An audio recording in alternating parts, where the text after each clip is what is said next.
রাসূলুল্লাহ সাল্লাল্লাহু আলাইহি ওয়াসাল্লামকে আল্লাহ তাআলা ওহীর মাধ্যমে জানালেন আপনাকে বেরোতে হবে। আবু বকর রাদিয়াল্লাহু তাআলা আনহুর সাথে তার কথা হয়েছিল, তিনি অপেক্ষা করছিলেন।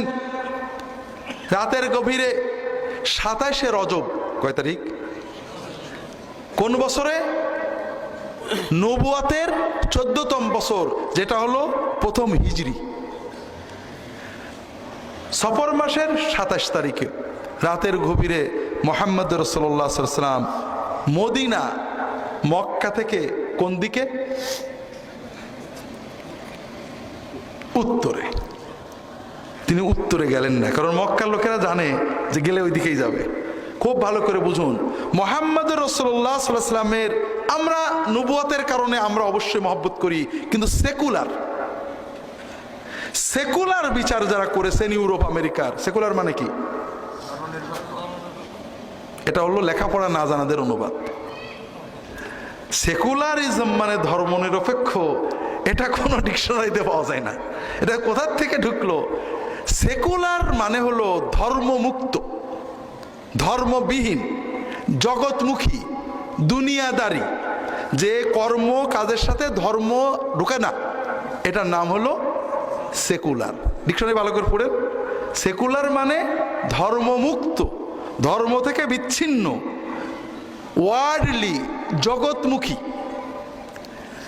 যারা ধর্ম মানেন না, ইতিহাস নিয়ে গবেষণা করেন, তারা যখন মুহাম্মদ রাসূলুল্লাহ সাল্লাল্লাহু আলাইহি ওয়াসাল্লামের জীবনী অধ্যয়ন করেন, সেকুলার বিচারে, ধর্মবিহীন বিচারেও তারা বলেন যে মুহাম্মদ রাসূলুল্লাহ সাল্লাল্লাহু আলাইহি ওয়াসাল্লাম সত্যই একজন সফল রাজনীতিবিদ, সমরবিদ এবং চিন্তাবিদ ছিলেন। তিনি প্রতিটি কাজ এমন কৌশলে সিদ্ধান্ত নিয়েছেন যে কৌশলের ভিতরে কোনো ভুল ধরা যায় না।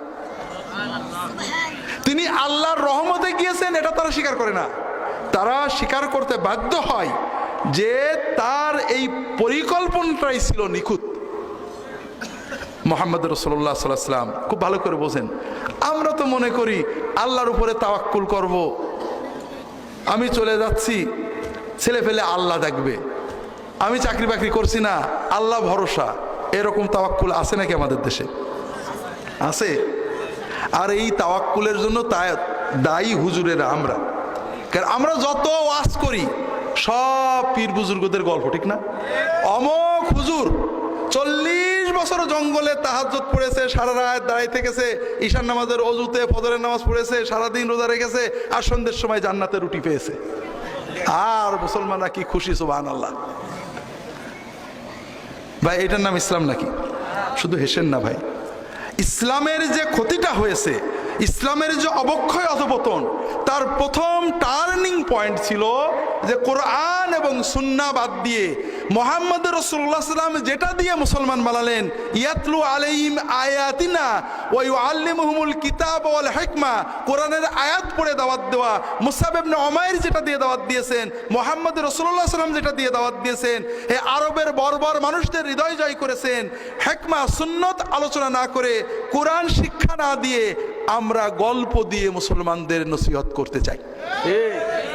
হাজরিন, এই গল্পগুলো আমরা কোনো ওলি আল্লাহদের বিরুদ্ধে বলছি না, ভুল বুঝেন না। ভুল বোঝা অথবা ভুল না বুঝেও অপব্যাখ্যা করা, এটা আমাদের অভ্যাস। বুজুর্গদের নামে যে গল্পগুলো, এগুলো অধিকাংশ মিথ্যা, কোনো সনদ নেই।